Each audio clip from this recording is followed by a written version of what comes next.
Party अगर हमें इस योग्य समझती है, टिकट देती है, तो हम जरूर चुनाव लड़ेंगे और कामयाब भी होंगे। यहाँ से देखो, जनता से हमारे वादे, जो जनकपुरी में जितना भी कार्य पेंडिंग पड़ा है जी, पेंडिंग है काफी चीजें, उनको पूरा करेंगे। सबसे पहले उनका पूरा करेंगे। अब हमारे जनकपुरी के अंदर ही देख लो, ये पंखा रोड पे कूड़ा कचरा डाल रहे हैं जी, हमारे यहाँ का नहीं है। ये बार बार से गाड़ी आती है, यहाँ सारी राजनीति की जा रही है हमारी पार्टी वालों को बदनाम करने के लिए जी। यहाँ पर राजनीति हो रही है। मनीष सिसोदिया जी ने देखो जो शिक्षा के ऊपर काम किया ना, उनका सराहनीय काम है जी, और अच्छा काम।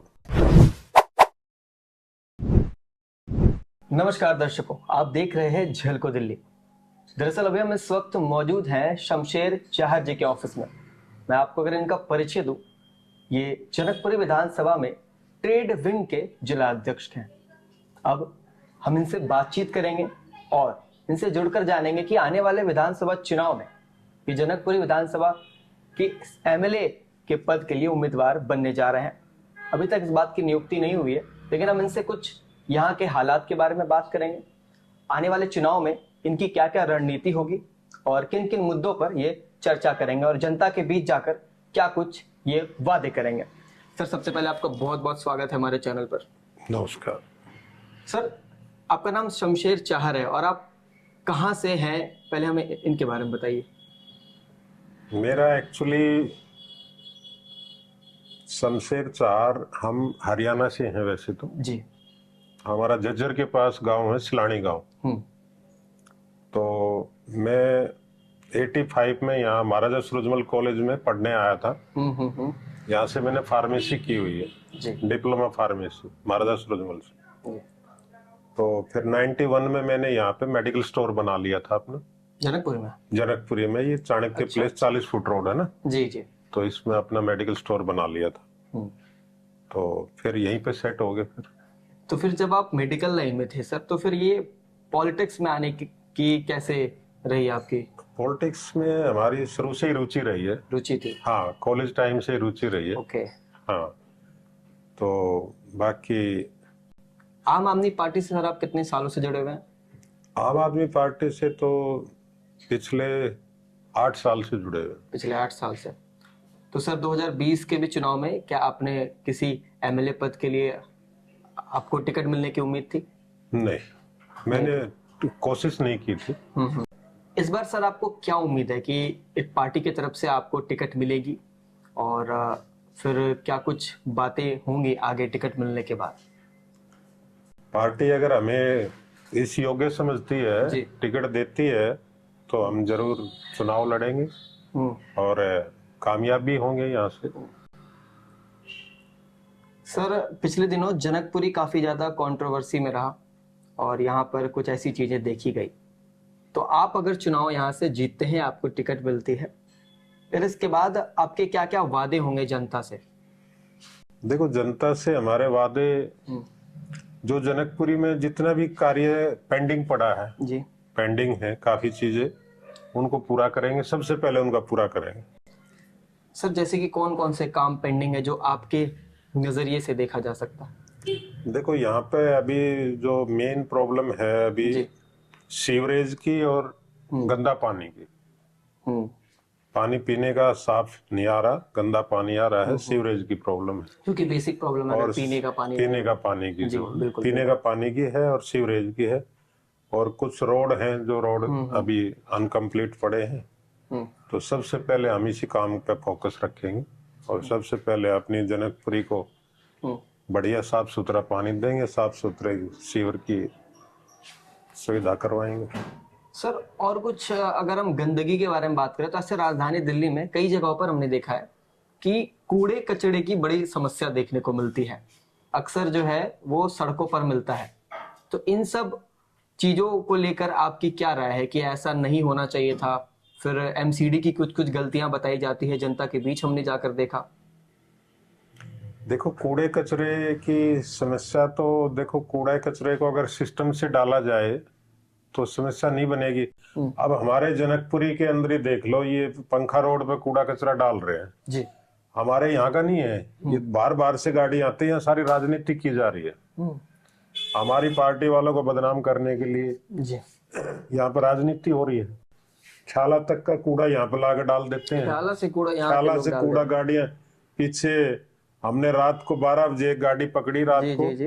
वो रात को 12 बजे जो है इसका सीवर की सफाई का जो मलबा होता है ना, वो रात को डालने आए थे, तो उनको हमने भगाया यहाँ से। तो ये तो राजनीति कर रहे हैं। सर एक और सवाल है मेरा, ये टी ब्लॉक का क्या मसला है? क्योंकि जनता बड़ी परेशान रहती है कि उत्तम नगर के में आने वाला टी ब्लॉक और जनकपुरी में भी आने वाला टी ब्लॉक, ये टी ब्लॉक का क्या मसला है? क्योंकि कभी कभार हमने देखा जनता कहती है कि ये जनकपुरी के अंदर आता है, ये उत्तम नगर के अंदर आता है। देखो बॉर्डर लाइन पे तो यही बात चलती रहती है, एक बॉर्डर लाइन है, परेशान रहते हैं इस बात को लेकर। बॉर्डर लाइन पे तो समझने में थोड़ा रहता ही है, बॉर्डर से कभी कोई आगे निकल गया, कभी पीछे तो ये समझे कि टी ब्लॉक का कुछ हिस्सा जनकपुरी में है और कुछ हिस्सा उत्तम नगर में है, तो थोड़ा बहुत कंफ्यूजन तो होता है। बाकी बहुत ऐसा जिनको पता है उनको तो पता ही है, अनजान के लिए थोड़ा दिक्कत रहती है। सर आप पहले कांग्रेस में भी थे, आम आदमी पार्टी से पहले? हाँ, कांग्रेस में भी काम किया हमने। कहाँ पर काम करने में ज्यादा कंफर्टेबल फील होता है, चाहे वो आम आदमी पार्टी के अंदर हो या कांग्रेस पार्टी के अंदर? कहाँ पर आपको फ्रीडम महसूस होता है? हमें तो आम आदमी पार्टी के अंदर अच्छा लगा। इनकी जो हमारे माननीय श्री अरविंद केजरीवाल जी की नीतियां हैं और जो उनका विजन है ना, वो बहुत शानदार है। साफ सुथरा विजन है, साफ सुथरा, और बिल्कुल फेयर काम करते हैं। कोई लिपापोती नहीं है उनके पास, जो है ना हर चीज पे जी काम साफ सुथरा कर रहे हैं। तो हम उनकी जो भी उनकी नीतियां हैं उनसे खुश हैं। एजुकेशन को लेकर आप क्या विचार रखते हैं? क्योंकि हमने कई जगह देखा, हमने हर एक स्कूल में जाकर सर्वे भी किया, तो बहुत पॉजिटिव रिजल्ट निकलकर सामने आए। लोगों ने कहा कि सरकारी स्कूलों की व्यवस्था पहले से इतनी बेहतर कर दी गई है, हमारे बच्चों को काफी सुविधाएं हो रही है। आप क्या विचार रखते हैं? ये तो देखो जी, एजुकेशन के बारे में तो हमारे जो माननीय सिसोदिया जी ने, मनीष सिसोदिया जी ने जो काम किया है, तो वो मॉडल तो विदेशों में भी जो है ना, वहां से भी देखने आते हैं और वहां भी फॉलो किया जा रहा है। तो एजुकेशन में जो हम सरकारी स्कूलों की पहले जो दुर्दशा थी, बच्चे नहीं जाते थे, अब दोबारा से उसमें स्कूलों में बच्चे जाने लग गए और बच्चे वहां से पढ़ के अच्छे अच्छे पदों पर जा रहे हैं, अच्छी अच्छी नौकरियों पर जा रहे हैं। और सर हमने ये भी देखा, जो अपर क्लास सोसाइटी के लोग हैं वो भी अपने बच्चों को सरकारी स्कूल में भेज रहे हैं, जस्ट बिकॉज ऑफ मनी, जो हमारे मनीष सिसोदिया जी है या आम आदमी पार्टी की वजह से। मनीष सिसोदिया जी ने देखो जो शिक्षा के ऊपर काम किया है ना, उनका सराहनीय काम है जी, और अच्छा काम जी। सर अभी कुछ दिन पहले आम आदमी पार्टी के बहुत वरिष्ठ नेता ने पार्टी छोड़कर बीजेपी ज्वाइन कर ली, आपके क्या विचार हैं इस पर? उनके ऊपर भी दबाव था जी, ईडी का, सीबीआई का दबाव था। उनको अगर नहीं जाते तो शायद जेल में भी डाल देते उनको। अब आने वाले विधानसभा चुनाव है, आप जनता को क्या मैसेज देना चाहते हैं अपनी तरफ से? मैं अपनी जनकपुरी क्षेत्र के सभी निवासियों से हाथ जोड़कर नमस्कार, और मैं सबसे यही निवेदन करूंगा कि केजरीवाल जी के हाथ मजबूत करें।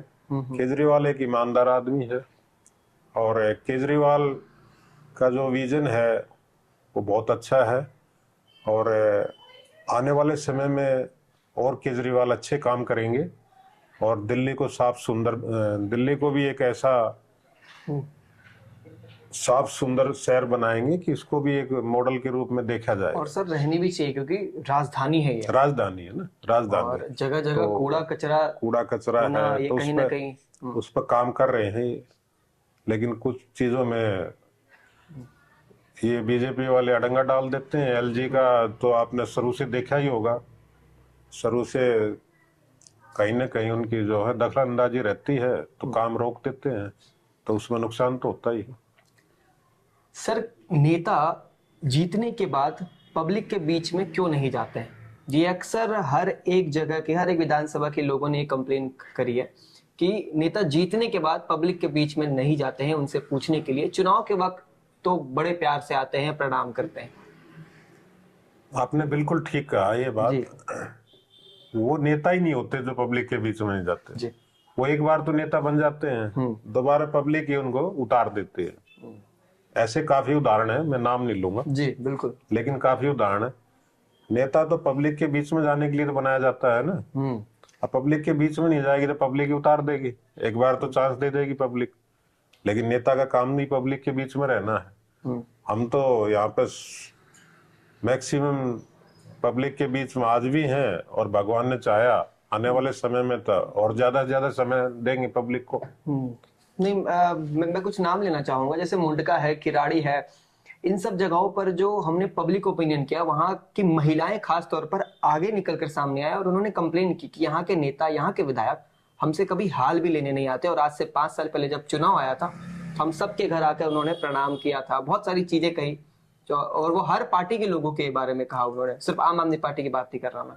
तो कोई भी नेता जनता के बीच अगर नहीं जा रहा है तो कहीं ना कहीं वो अपने काम से गद्दारी करता है। आपको ऐसा लगता है? बिल्कुल लगता है जी, वो तो जनता के साथ धोखा है, और ऐसे नेता को तो आना ही नहीं चाहिए। बिल्कुल जनता के साथ धोखा कर रहा हो तो नेता किसके लिए आता है? काम करने के लिए, लोगों की सेवा करने के लिए। जिसको जनता की सेवा भावना नहीं होगी तो वो उसको शायद नहीं आना चाहिए, वो उसकी नालायकी है, वो लोगों के साथ धोखा कर रहा है। सर, आपने साफ सफाई के लेकर बात की, राजधानी को साफ रहना चाहिए, हम क्लीन सिटी बनाएंगे, अपनी इन सब चर्चाओं पर बात की। तो आने वाले विधानसभा चुनाव में हमारी जनता इस बात के लिए निश्चिंत रहे कि आप अगर आते हैं यहाँ पर, एमएलए बनते हैं, विधायक बनते हैं, तो 5 साल तक वो बिल्कुल निश्चिंत रहेंगे। निश्चिंत रहेंगे जी, बिल्कुल कोई कमी नहीं रहेगी। हम यहाँ पे दिन रात मेहनत करेंगे। हमारा मकसद ही समाज सेवा करने का, सिर्फ समाज सेवा के लिए आ रहे हैं, और जनकपुरी की जनता के लिए हम दिन रात खड़े रहेंगे। बहुत बहुत धन्यवाद सर आपका वक्त देने के लिए। तो दर्शकों, हमने शमशेर चाहर जी से बातचीत की और इनसे जुड़कर हमने जाना कि जो पिछले कुछ दिनों में जो समस्याएं निकलकर सामने आई है जनकपुर विधानसभा में, ये उन सभी समस्याओं पर बातचीत करेंगे और उन सभी समस्याओं का निवारण करने की भी पूरी कोशिश करेंगे। तो तब तक के लिए देखते रहिए झलको दिल्ली। कैमरा पर्सन खुशीलाल के साथ मैं शुभ रंजन।